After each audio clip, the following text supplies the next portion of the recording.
when you get it, that while it feels good to be loved, nothing feels better in all of the universe than to love. As you look out with the intention of finding love, don't look for the love through their eyes, look for the connection through your eyes. Let it be love of whatever I can feel appreciation of. And as you just begin to tune yourself first to the things that are easy to appreciate, and then to the things that are obvious to appreciate, and then as you begin looking for things to appreciate, you begin to tune yourself into a vibrational alignment with who you really are about things that are easier for you to love. Because, friend, we don't want it to be this way. It shouldn't be this way. But for most of you, the hardest focal point on the planet for you to love is that one you see reflected back in the mirror. Go home today and sit before a mirror and sit there and look into the depths of your eyes and look with the intention of seeing your inner being looking back at you and say, I know you're in there, and I have an inkling of how you feel about me because Abraham has been talking about it, and I'm just going to look for you until I find you. I'm going to stay here until I find that feeling of awareness of me and appreciation of me that I'm looking for. And from where you are, we can feel that you can get there very quickly. The most important thing that we're saying to you is this self-love that you think you're looking for is not love of self. It's love that is self. And there's a difference. There's a difference between loving me and being me who loves. And it's being me who loves that is really you. And when you're me who loves, it's easy to love that one and that one and that one and that one and that one and that one and that one and that one and that one. And then it becomes irrelevant what your object of love is if you're loving. What difference does it make? What is the reason, the focal point for the love that you're feeling? What possible difference does it make? That would be like eating a really wonderful meal, and while you're eating it, being unhappy that you can't be eating that one and that one and that one and that one and that one. Doesn't matter which meal you're eating as long as the meal you're eating feels wonderful, and doesn't matter what the focal point of your love is as long as the love that you're feeling is the love that really is you, you see. I can flow love that way. Are you saying that when I'm flowing love like that randomly to anything and everything, that is who I am? Yes. That is who you are. That is who you are. And the more you do it deliberately and acknowledge that is who I am, then the more you demand it of yourself, and demand is too strong a word, but the more you set your intention to find that, and the more you look for it everywhere you go. And the more you look for it, the more you find it, and the more you find it, the more you look for it, until soon you just become it. And then you become this stable being who is never off your balance. Who, if someone looks at you and doesn't find appreciation as they're looking, you understand it hasn't got anything to do with you. It never had anything to do with you. Everything that has everything to do with you, you are in control of, you see. Why is it so hard for me and others to look at our own human self and not feel that same ripple of appreciation? Because you're looking for love to be focused at you rather than love to be focused through you. But I want to focus it at myself. I know what you mean about third parties. I've been down that rabbit hole, but I'm talking about focusing it on myself. But what we're saying to you, and we want you to love you like we love you, but in the meantime, what difference does it make what the object of your attention is when you're feeling love? And the thing that is apparent, and we appreciate you saying it, and everyone feels it to some extent also, is that in your awareness of not loving self, you can't find self-love.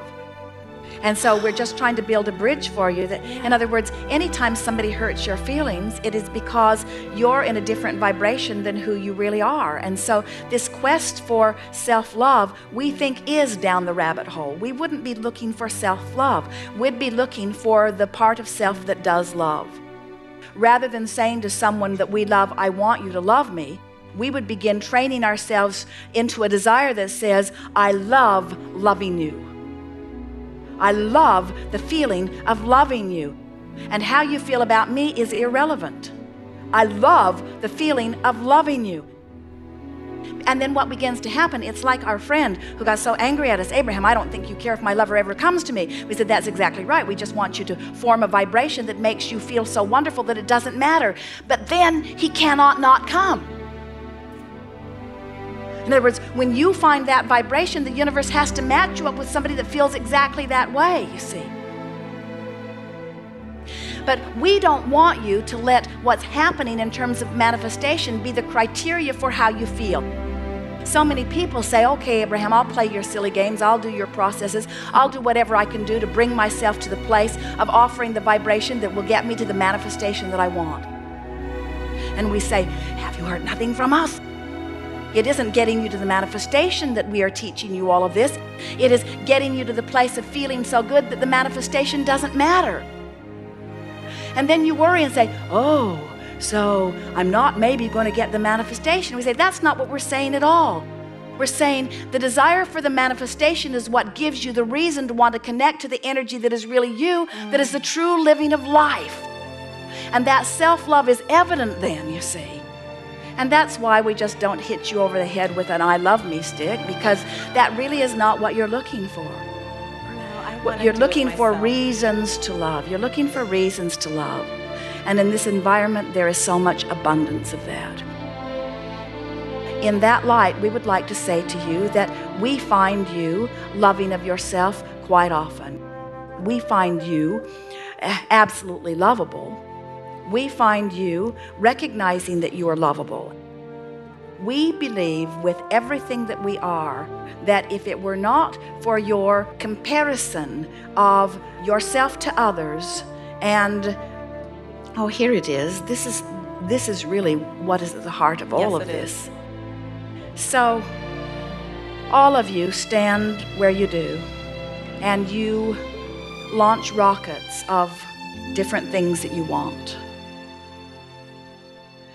And you conclude that others are already living what you want and you're not.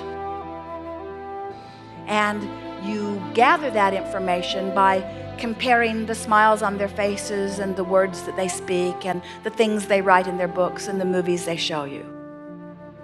So you use their success as a club that works against you as you compare them getting what they want and pointing out to you that in some instances you're not getting what you want. And what we want you to understand is that you cannot accurately compare what anybody is getting because you have no way of accurately assessing their points of vibrational relativity. And what they appear to be showing you and what they're actually living are two very different things. Don't you know people that have all the money in the world and are still dissatisfied? Don't you know people that are living in what you think is your dream house who are dissatisfied with it? Don't you find it amazing that people that ought to be happy under the conditions that you think you're reaching for aren't? And doesn't it sort of point out to you that you just can't compare anything that anybody else is living with what you're living? We don't want you to feel bad about in every moment not being able to announce to the world that you have achieved absolute self-love. We just want it to be your never-ending quest. And we will say to you that you have hit upon something that is so essential and so to the core of who you really are and who you were as you came forth into this body. Because that self-love is the driving, motivating factor. It is the inspiration. It is the thing. It is the ultimate calling. Here Source is over here loving you with everything that it is. And of course it is the quest that you are most wanting to answer. And so therefore, of course, it would be the thing that you would feel most uncomfortable about not achieving moment after moment after moment. But what Source wants to say to you is that the love that you hold for yourself in any moment is enough.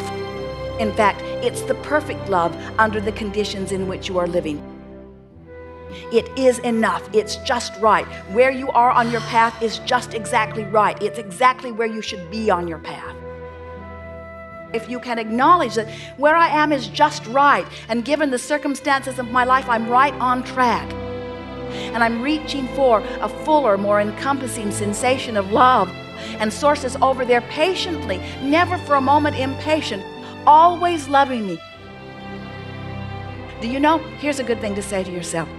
Even though for whatever reason I don't like myself very much right now, I know that I have not caused Source to deviate in Source's appreciation of me at all. I have not convinced Source not to like me. Source will never, ever, ever, ever, ever, ever, ever, ever do that. Source maintains its absolute appreciation of you. And as you know that, maybe it will help you give yourself a little more of a break.